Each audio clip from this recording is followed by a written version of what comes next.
2026లో వచ్చే ఉగాదితో తెలుగువారికి శ్రీ పరాభవ నామ సంవత్సరం ప్రారంభమవుతుంది. మన తెలుగు కాలమాన ప్రకారం 60 సంవత్సరాల చక్రంలో ఇది 40వ సంవత్సరం. పరాభవ అంటే సంస్కృతంలో పరాజయం లేదా అవమానం అని అర్థం ఉన్నప్పటికీ జ్యోతిష్య శాస్త్ర ప్రకారం ఇది అహంకారాన్ని వీడి వినయంతో కొత్త మార్పులకు నాంది పలికే సంవత్సరంగా పండితులు చెప్తూ ఉంటారు. అసలు పరాభవ అంటే ఏమిటి అంటే తెలుగు కాలమానంలో 60 సంవత్సరాల కాలచక్రంలో ఇది 40వ సంవత్సరం.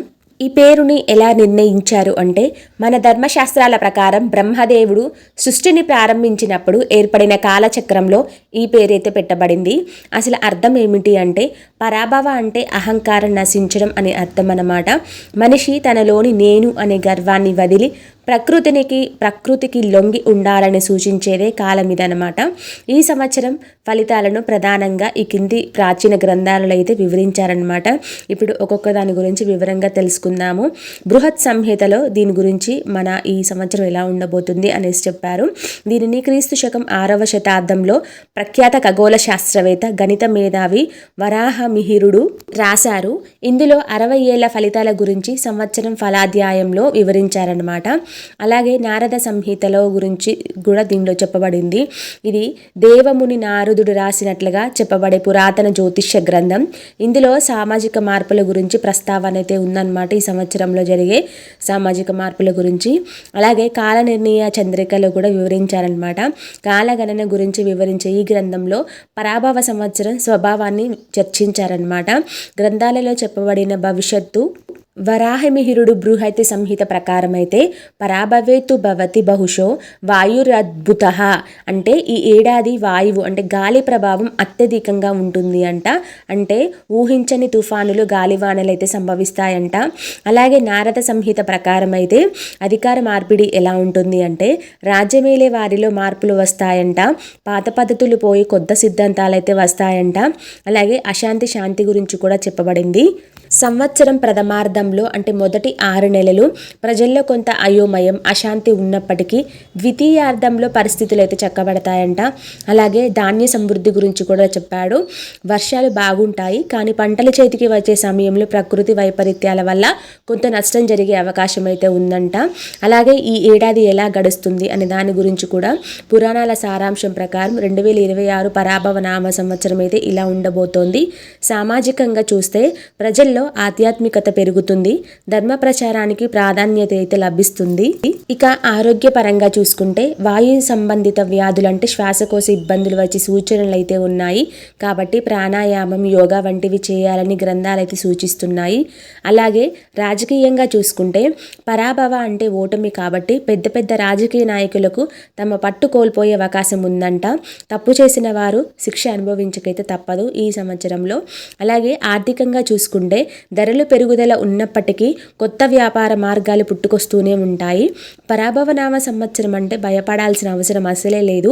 వరాహమిహిరుడు చెప్పినట్లుగా ఇది మనల్ని మనం సరిదిద్దుకునే ఏడాది అన్నమాట. గతంలో మనం చేసిన తప్పులను ప్రకృతి మనకు గుర్తు చేస్తుంది.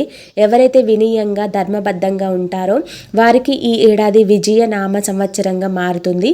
కొన్ని ఉపపురాణాలలో అయితే ముఖ్యంగా దేశకాల పరిస్థితుల గురించి చర్చించేటప్పుడు భవిష్య పురాణంలో ఒక ఆసక్తికరమైన పాయింట్ కూడా ఉంది. అదేంటంటే జల వనరుల మార్పు గురించి కూడా చెప్పారనమాట. పరాభవ సంవత్సరంలో నదీ ప్రవాహాలలో మార్పులు వస్తాయని కొన్ని అంతర్వాహినులు అంటే భూమి లోపల ప్రవహించే నదులు బయటపడే అవకాశం ఉందనైతే చెప్పబడింది. అలాగే తీర్థయాత్రల ప్రాముఖ్యత గురించి కూడా చెప్పబడింది. ఈ ఏడాది పుణ్యక్షేత్ర దర్శనం వల్ల మనసులోని అశాంతి తొలగిపోతుందని ముఖ్యంగా నదీ స్నానాలకు ఈ ఏడాది విశేష ఫలం ఉంటుందని గ్రంథాలైతే నొక్కి చెప్తున్నాయి. అలాగే వశిష్ఠ మహర్షి రాసినట్లుగా చెప్పబడే వశిష్ఠ సంహితలోనేమో పరాభవ సంవత్సరం గురించి ఒక హెచ్చరిక కూడా ఉంది. అదేంటంటే పరాభవే నృపానాంచ విగ్రహ కలహో భవేత్ అని. అంటే అర్థం ఏంటంటే రాజుల మధ్య అంటే నేటి కాలంలో దేశాల మధ్య లేదా రాజకీయ పార్టీల మధ్య అనవసరమైన కలహాలు విగ్రహం అంటే యుద్ధ వాతావరణం అయితే ఏర్పడతాయంట. అలాగే ఒక చిన్న రహస్యం కూడా చెప్పబడింది. ఈ గొడవలు ఆయుధాల కంటే ఎక్కువగా శబ్ద యుద్ధాలు రూపంలోనే ఉంటాయంట. ఒకరిని ఒకరు కించపరుచుకోవడం వల్ల సమాజంలో నైతిక విలువలు తగ్గుతాయని వశిష్ఠుడైతే వివరించారు.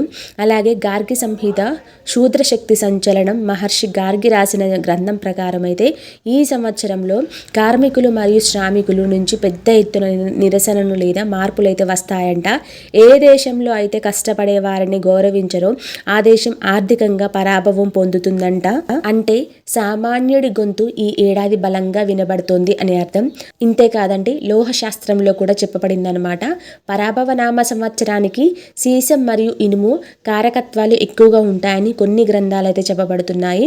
దీనివల్ల మైనింగ్ రంగంలో వింత సంఘటనలు అయితే జరగవచ్చంట. చూడాలి ఏం జరుగుతాయో.